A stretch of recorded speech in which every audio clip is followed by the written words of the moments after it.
All right, folks, it's Monday, August 31st, 2020, and it's about time I talk about my portfolio allocation. So I'm looking at it here, and I made some move at the beginning of August that I'm going to get into in a future video, but I think that for this one, I'm just going to talk generally about asset allocation and my own personal allocation at this moment in time. So in early August, I did rebalance my portfolio where I sold a lot of my tech stocks who that have gone up tremendously over the last several years. As I'm sure you're all aware, um, they were beginning to make up a much bigger portion of my portfolio than I was comfortable with, and I think it was just time to make that move. So as of right now, my portfolio is 40% in cash. Um, Ideally, I would like to increase that to about 50%, but I have some restrictions that I just can't do it at this point, but I'm going to live with that.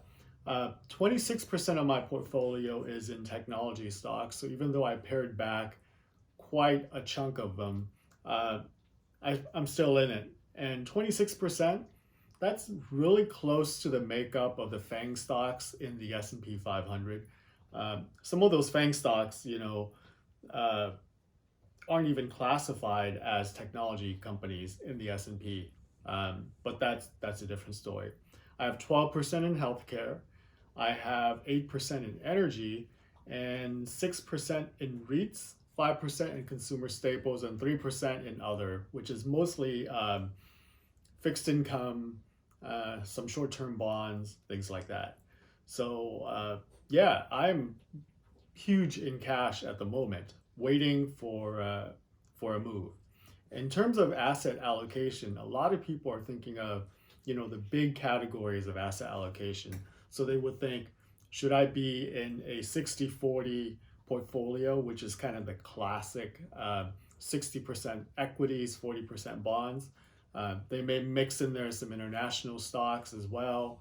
And some people even take it further and then would go and say, I would like to be in some small caps or mid caps, emerging markets, not just international stocks, but some type of emerging markets or whatever, and drill down from there. But that's basically asset allocation. Some folks may throw in other asset classes like commodities, so gold would fall into that. Alternative assets, Bitcoin, which I don't actually think is an asset, different post, but I'll get into that. And then real properties like real estate, REITs, things like that. So for most people, they look at their asset allocation in terms of these um, broad categories of assets, right? Equities, fixed income, commodities, real assets. And then within each specific category, like equities, they would decide, do I want to be tilted towards domestic equities versus international, small caps versus large cap, growth versus value, things like that. For me, I do some of those things, although I don't really focus on the big category as much. But I think given the environment that we're in, I'm going to. Uh, what I've done in the past is really more focus on the sectors that I was in. So I was heavily into technology, I was heavily into healthcare, and I was heavily into energy before energy blew up. Um, but I have a couple of reasons for doing it. Broadly, I think that the next revolution for the global economy is the technology revolution, which we are in right now, right? It's already started. Uh, the biggest one before this was the Industrial Revolution, but technology is the one that's going to carry us into the future. So I'm making a bet in it. And even though I've cashed out most of my holdings there, I still have significant portions of my portfolio in technology. So it's not like I'm saying technology is terrible and I don't want to be in it. It's not the case at all. I still think it's the future. I'm big into healthcare just because I think that, especially in the US, healthcare costs is just going to go out of control.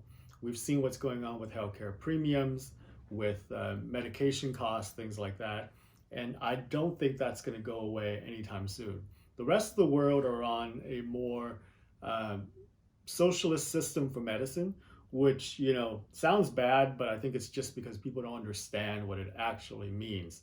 And it's a much better system in terms of healthcare and outcome than what we have here. But that gets too political for some folks, and as soon as they hear socialist system, they get all negative about it, even though they love Social Security. So go figure, right? So healthcare, I think, is part of that future. And then I am big into energy as well because I think that energy is what drives everything, right? Even technology, these massive data centers require a lot of energy.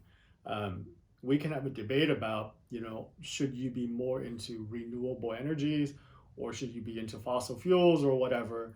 And that's a great debate to have. But I think for now, personally, I think that fossil fuels, oil, and things like that, in terms of the global economy, is still super important, right?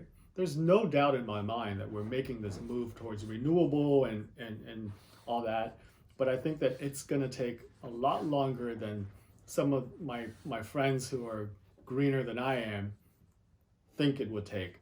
I think part of it is that they have their blinders on. They live in a very developed economy. They tend to be in the top, income percentile, even in the U.S., and they really don't consider the rest of the world, which is, much much bigger than the bubble that we live in. Um, and the rest of the world cannot afford to go away from fossil fuel that quickly. Some will say they cannot afford not to because pollution and all that. Totally get it, but when you're faced with poor air quality versus putting food on the table, I'm going to bet you they're going to put food on the table and live with poor air quality uh, every day of the week. That's just the way it is. I say that from personal experience because I lived through it. Um, and I think that people who don't have that experience live in this kind of utopia that they think, you know, people are going to, do all these things that are socially good, but may negatively affect an individual. And that's not going to happen, at least not very quickly. Like I said, I truly believe that it's going there. I just don't think it's going to happen in the next, 3 years or 5 years, like some of my friends think. Anyways, that's my current asset allocation.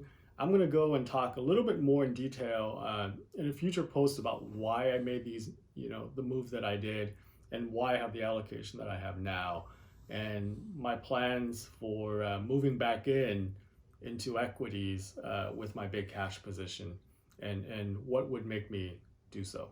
All right. I hope you enjoy, and I will talk to you all later. See ya.